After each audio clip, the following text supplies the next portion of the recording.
Hello everybody, welcome to the latest edition of the Coaching Conversation. In this series, we're aiming to help business owners, business leaders and fellow coaches by sharing our experience and the experience of our guests who've coached people all around the world in all of different sectors and industries that you can imagine. So very little more to say other than do please now sit back, relax and enjoy this edition, and look out for a special offer for our loyal audience at the end of the programme. Hello everybody and welcome to yet another edition of the Coaching Conversation. And today is a really great day for me and I hope you're going to really enjoy today's session. It's all about life after exiting your business. And today I'm joined by my great friend, Matthew Kibble. Matthew and I have known each other for a very long time. We've worked together. I was chairman of his company before we sold it. We went through the deal together and we carried on with our friendship ever since. So, Matthew, welcome to the Coaching Conversation. And before we go too far, can you just tell the audience a bit about how you started your business and how you sold it in June 2022? And try and keep it to the short version, if you don't mind. Keep it as short as I can.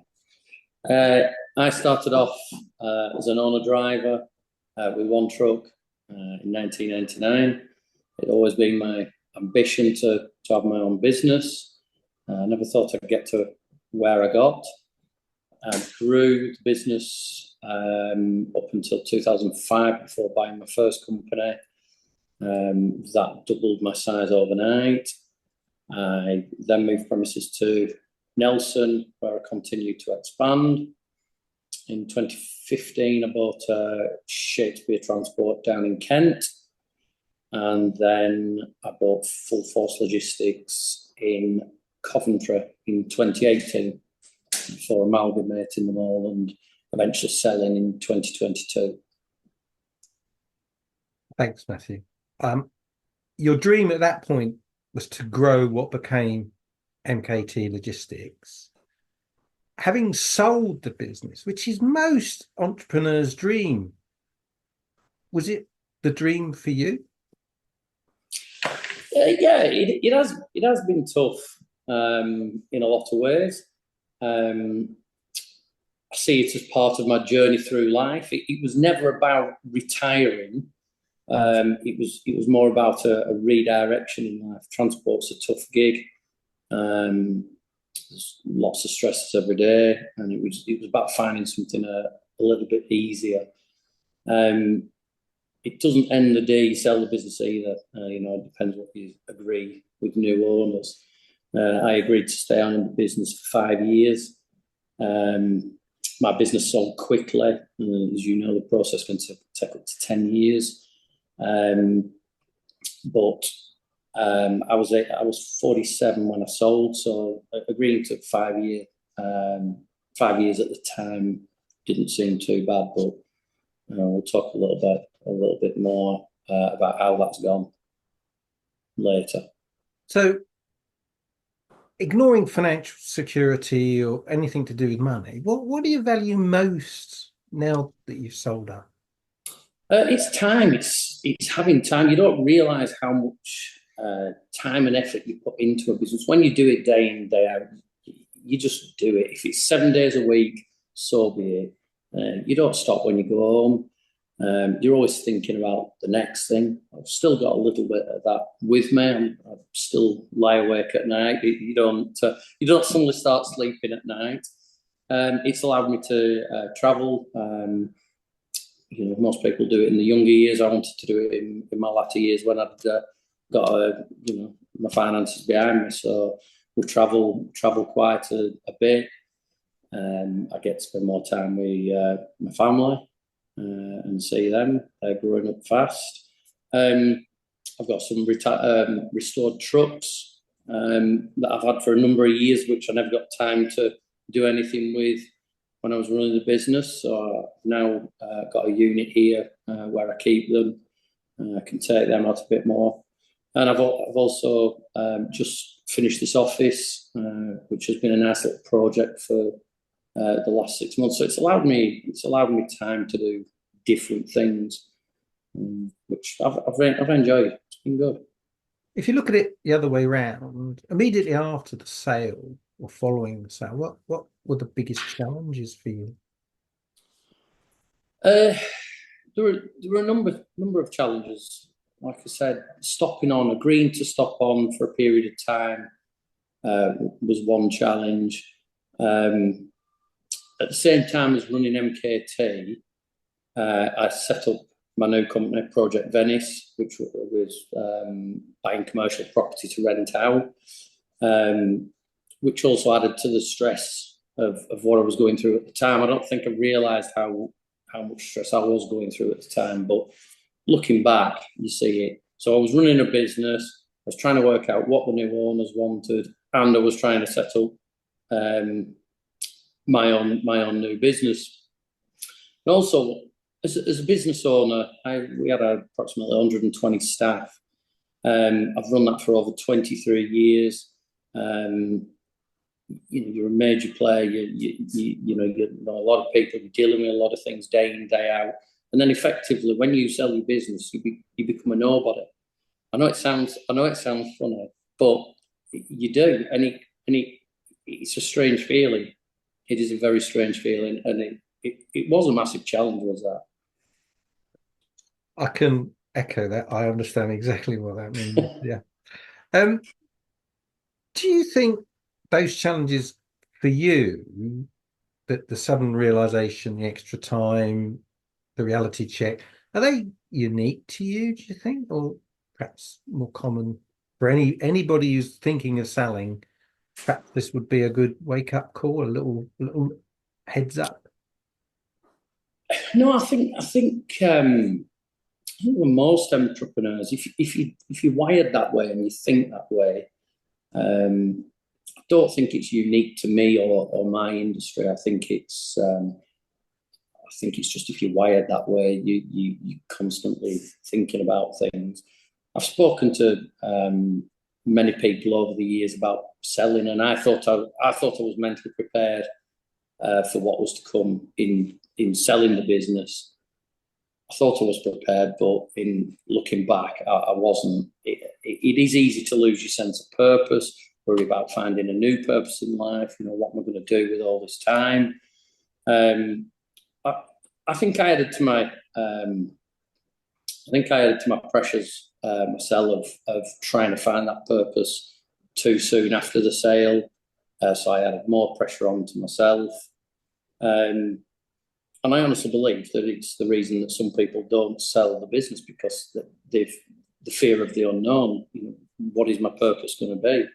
I do believe that. Yeah, I mean, there is an element of when you're an entrepreneur, when you own a business, that's what you are. That's who you are. That's what you Yeah, do, isn't it? exactly. And losing it, albeit in exchange for some money, losing it is a big hole all of a sudden, isn't it? Very quickly. Yeah, it is the fear of the unknown. It Yeah. really is. When you got to that point, and I don't mean the sale process, but when you got to the point of the sale, did you turn to professional people? Did you turn to advisors, friends? How did you get your way through that? I mean, we're 2 years on from that now, but how did you get through that initial phase? Yeah, obviously we've had many conversations through the sales process, and I did seek some help from a cognitive behavioural therapist, CBT, to help me through the emotional side of things. It was a very stressful time and emotional. I don't think I myself or people around me realised how stressful it was. People think you've sold your business and what's going on, why you're like you are, because you've sold your business, you haven't got the problems anymore. But it's not that easy. It's you've dealt with something for 23 years and then all of a sudden it's gone. And like I said, people had told me their experiences, and I thought I prepared myself, but I hadn't, looking back. And interesting, a cognitive behavioral therapist, that's a fairly key, very specific piece of input. Did you get anything else? Did you go to friends who'd sold businesses? Did you get any other advice? What else did you do?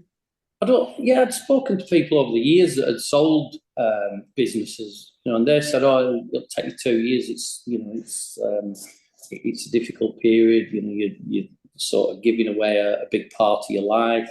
When you've run something for 23 years, it's like you've brought a child up, and then all of a sudden to pass it on to somebody else and let them deal with it. It is a big thing, and I'd say that yeah, it's taken a couple of years to sort of get to where I am and be comfortable with the decision I made. And how is the 5 year work through commitment going? Interesting. I'd be very careful with what you agree to when you sell. A lot of people do 2 years. I agreed 5 years. A lot of people thought that were a long time. As I say, I was on the 47 when I sold, so it didn't matter too much. It did come to a head a few months ago with the new owners, who thought it was more harmful for me to stay in the business. And I think it was better for the business that just have one direction from the new owner. Because I was still trying to run it my way, he was trying to run it his way. And while we both have a great respect for each other, of the things we've achieved in life, they were very, very different, and they weren't. It wasn't working. So I approached new owners and said, we're 2 years in. I know it's a 5 year period that I've agreed to stay, but I don't think it's working for either of us. And he agreed. And I'm totally out of MKT now. I still help, still speak to directors. I'm trying to help them. They're currently looking to expand their yard, and I've been down and tried to talk. We've talked it through where I think they can find extra room and that sort. I haven't walked away totally. I'm still there if they need me in the background, but from a financial point and a day-to-day involvement point of view, I'm totally out of the business now.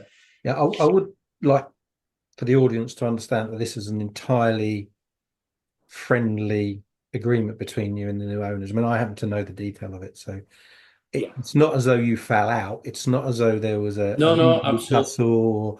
This was Absolutely. not loggerheads at dawn. This was it's not working for me and it's not working for you. The best solution for both of us is to part. But my point is, Graham, the owners I sold to, he's been great, and like you said, we're still friends. I have no problem. But a lot of there's very few situations ending that, as you will know. It could have gone horribly wrong. He could have said that, Matthew, you've agreed to 5 years. I want you for 5 years. It could have been very, very different. But it wasn't, and that's an important point. The learning, obviously, here is when you sell, the commitment you give, think carefully about that commitment. Yeah. It won't be the same. It's not business. The circumstances are not going to be the same. However much everybody wants them to be, they won't be. Yeah, exactly. If you had your time again, and not about the sale itself, not about the sale process, and we can certainly have another session just about getting ready and going through a sale process. Ignoring that, just dealing with the aftermath or the period immediately following the sale. Is there anything that, with what you know now, you would do differently? I don't think there is. I have thought long and hard about that. Like I said, setting up my new company at the same time as trying to run the old one probably wasn't my best decision. I put a massive amount of stress on myself, and those around me couldn't understand why I was probably in a worse position after I'd sold than when I ran the business previously. But now that business is set up, it's working. So no, I don't think there is anything else. Like I said, the only thing I'd say is be careful of what you agree to stop on. But no, I don't think I would change anything. When you speak now to other business owners, and I know you do, who are thinking of selling or getting ready to sell, are there any tips you give them, professional advisors, things to look out for, anything that you would give them, particularly about the moment after sale? Yeah, anybody, I've spoken to a few people, there's a few people in our industry looking to exit for various reasons. And I always try and stress to them to get professional help when you're selling a business. It's not easy from a knowing point of view. You know, I've never bought plenty of businesses, but I've never sold one. So it's not easy. But when I speak to them and they ask me, who did you use? Who was your solicitor? Who did you use to sell the company? And I tell them a bit about it, they seem to think that they can do it without professional help. But trust me, you can't. It is an emotional time. As you well know, Graham, you know, I went through a few wobbles along the journey of simple things. You know, and if I hadn't had professionals around me, I could have easily messed it all up and not ended up with a sale. You know, one thing I would say, owners, myself included, you look at the fees that professionals are charging and you think, that's a lot of money. I can do it by myself. But if we aren't those professionals, we want to get the exit value that we got for the business. So if you're looking at an exit and I tell you that you can get another 25, 30, 50% on top of what you could achieve by yourself, the fees don't look that scary. Yeah, absolutely. Absolutely right. So we talked about the sale, we've talked about life after the sale and your new business, and you've given us a little bit of a flash about it, but what is Project Venice? What does it do? So Project Venice, as I said, selling my business wasn't about retiring. It was about giving me more time, more freedom, not having the day-to-day stresses of transport. So Project Venice, the name came from the sale of MKT. When you're selling a business of the size of MKT, there's a teaser document goes out with a name, and ours just happened to be Project Venice. There was a dormant company in MKT that needed to be removed from the company. And when I was speaking to a solicitor one day, saying, what am I going to name this company? She said, why don't you just call it Project Venice for the time being? And the name stuck. Project Venice rents commercial properties out, mostly brand new ones that have been bought as an investment. And we have a few tenants along the East Lancs corridor. I think we've got about 75,000 square feet across 7 properties. And we'll just expand it slowly over time. Banks don't seem to have an appetite for lending money at the minute. Interest rates are high, so we'll just stick with this. And as interest rates fall, I'll probably add to that and grow another business. But it is a little bit easier than running a transport company. And does that mean you have big ambitions to have a big property portfolio, an enormous empire, or is it something else? Yes, I do. But Leonora's trying to keep me grounded and ask me why. We have a nice little company, very manageable, very easy to run. Obviously, as an entrepreneur, I'm wanting to grow it and yes, have this big company. But no, Leonora's trying to keep me very grounded. Leonora's your partner, just for the audience. I can, yeah. My voice of reason. Matthew, you do now not only run Project Venice, but you do give your time to other people in business, and you also give your time to a charity close to your heart, Transaid. Do you want to just tell us a little bit about Transaid? Yeah, so just as I was selling MKT, I was at the Motor Transport Awards, and I was sat with Mike Daly, who's an ambassador for Transaid. I told him that I don't think I'd announced that I was selling at that point, but I said I'd got time on my hands and I was interested in getting involved. And he introduced me to Caroline, the CEO of Transaid. And they asked me what my skills were, and I said, I don't know. I don't know what I can add, but this is what I've done. This is what I do. Have a think about it, and if there's something I can do, please let me know. I want to try and give a bit back.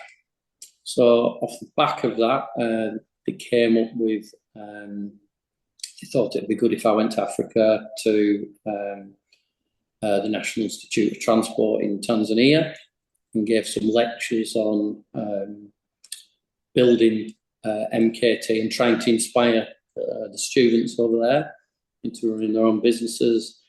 And I also gave one on another lecture on building and selling of MKT, and then another one on cost control. So I enjoyed that. It went down really, really well. So we went to Zambia in March, and I did the same at the ITC in Lusaka. So yeah, I've been doing work with Transaid.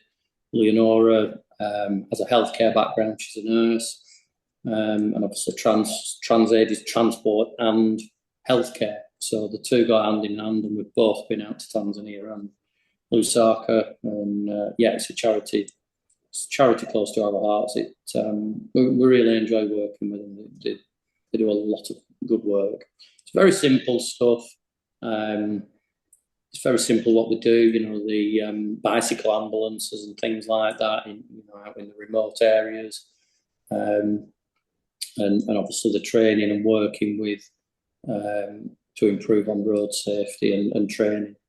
So yeah, I've enjoyed both times, and I've still got the students messaging me on WhatsApp and hello, Mr. Matthew, how are you? And yeah, no, it was really good. We really enjoyed that. Matthew, we're coming to the end of this episode. I want to thank you for your time. I want to thank you for opening up and telling us exactly how it's been for you since the sale. You know, on a personal level, how pleased I am that you're now through most of that turmoil of the sale. You clearly do have senses of purpose now. You've also got Project Venice. If anybody is really interested in some commercial space along the East Lancs corridor, well, how can they find you? Yeah, yeah, we don't have a website. That is a good point. Might be a limiting factor for this new empire. Yeah, yeah.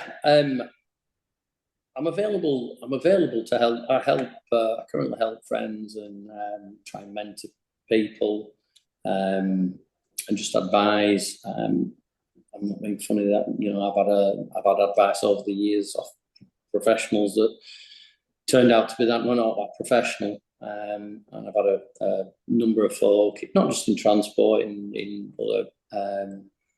other industries, just ask me for my opinion when they've had some information that they don't think is right. So I'm happy to help anybody that knows me. They can contact me at matthew@projectvenice.co.uk. And if I can help anybody, I will do. I enjoy doing that. I'm trying not to get involved in setting up another transport company or getting involved, but I'm more than happy to try and help people. And anybody who wants to know more about Transaid, how can they find out about Transaid? That's a good question, Greg. Because it's transaid.org. Google it. That'll do. Google it. Google Transaid. Transaid. Yeah, you can find out more about Transaid at transaid.org. Brilliant. Matthew, great to see you. Thanks for your time. See you again soon. That's it, everybody. Thanks for listening and tuning in to the latest edition of the Coaching Conversation, and we'll see you again soon. Bye. So, there you have it, the latest edition of the Coaching Conversation. Hope you enjoyed it, hope you found it useful, and I hope it did what it set out to do. As promised at the beginning of the programme, here is a special offer for you, our loyal audience. If you reach out to me at gwiley@sagegreen.com and mention this podcast, we'll make available to you a coaching program for you and or your team at a 50% discount. So where can you reach us? So it's definitely gwiley@sagegreen.com. You can also reach us at the Executive Mindset at sagegreen.com, and our website is clearly theexecutivemindset.co.uk. If you enjoyed this, do please leave us with a wonderful rating on Google. We'd really appreciate that. So nothing more for me to say now other than see you again soon.